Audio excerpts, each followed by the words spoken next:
వ్యవసాయ market committee Cheriyal పాలకవర్గం చైర్పర్సన్గా నియమించబడినాను.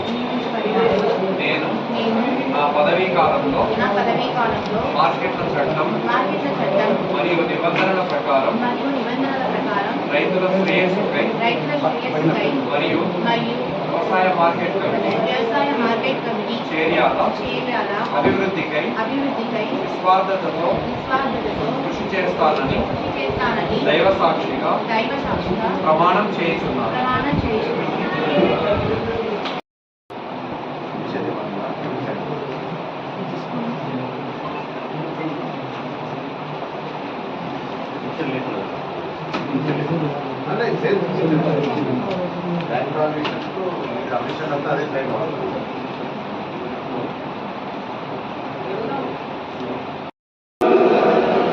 తెలంగాణ ప్రజలు ప్రజాపాలనకు డైనమిక్ లీడర్ వ్యవస్థలకు ముఖ్యమంత్రిగా అయ్యే అవకాశం ఇచ్చారు. రాహుల్ గాంధీ గారి నాయకత్వంలో సోనియా గాంధీ గారి ఆదేశాల మేరకు రేవంత్ రెడ్డి గారు మన సమస్యల పరిష్కారం కొరకు, మన అభివృద్ధి కొరకు అహర్నిశలు కృషి చేస్తూ ఎన్నికల ముందు ఇచ్చినటువంటి 6 వాగ్దానాలను 100 రోజులే కాదు, ఇచ్చిన 100 రోజులు కాకుండా అంతకంటే ముందే అమలు చేసుకుంటూ ముందుకు పోతున్న సమయం ఇది. మనం చూసినాం గతంలో గత 10 సంవత్సరాలు నియంత పరిపాలన జరిగింది. ఆ నియంత పరిపాలనలో ఎన్ని మోసపూరిత వాగ్దానాలు, ఎన్ని హామీలు, అవన్నీ ఎక్కడ పోయినాయి? ఏ ఒక్కరు కూడా అమలు చేయకుండా 10 సంవత్సరాల కాలం గడిపి ఈరోజు జైల్లో కొంతమంది ఉన్నారు.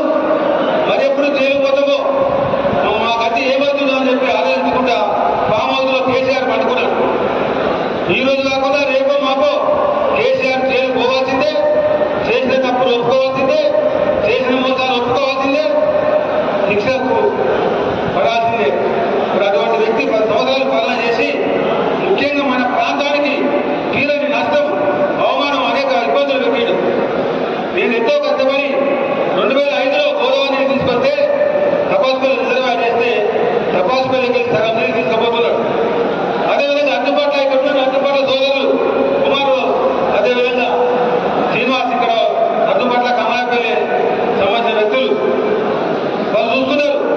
దాన్ని నేను వ్యతిరేకించినందుకే నేను పార్టీకి తీసేసాను అప్పుడు ఆ రోజు 2010లో. ఈ రోజు కూడా నీళ్లు పోతున్నాయి.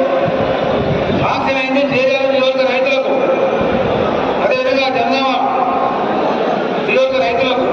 కానీ పోతున్నాను ఇప్పుడు సగం నీళ్ళు తిప్పిపోయాడు. ఎన్నికలప్పుడు చెప్పిన నేను ఈ నీళ్లు పోనీయద్దు, ఈ నీళ్లు మనవి, మన నీళ్లు మనం దక్కించుకోవాలి, మన పొలాలు వారించుకోవాలి, టీఆర్ఎస్ పార్టీని చిత్తుగా ఓడించండి అని చెప్పిన. ఓడించారు. కానీ దొంగ ఓటుతో తెచ్చాడు. ఈ దొంగ ఓట్ల ఎమ్మెల్యే నిజాయితీ ఓటుతో కాదు. నిజానికి వాస్తవంగా 16,500 ఓట్లతోని ఇక్కడ ప్రజలు నమ్మి గెలిపించారు. కానీ మీరు మోసపూరితంగా 18,500 దొంగ ఓట్లు, అదేవిధంగా 5,000 ఓట్లు మనకు పడేటి ఈ చేజాతంలో, పచ్చనిపెట్టడంలో డిలీట్ చేయడం జరిగింది. ఈ రకంగా మోసంతో గెలిచింది. కాబట్టి ఆ దొంగ ఓట్ల ఎమ్మెల్యేకు ఈ 5 సంవత్సరాల అయ్యే వరకు నిక్నేమ్, ఆయనకు శాశ్వత పేరు దొంగ ఓట్ల ఎమ్మెల్యే. అది మీరందరూ కూడా ఏ గ్రామానికి వచ్చినా, ఎక్కడికి పోయినా, గౌరవ రిపోర్టర్స్ కూడా, గౌరవ పాత్రికేయులందరూ కూడా దయచేసి వాళ్ళు ఆ పెద్ద మంది ముందు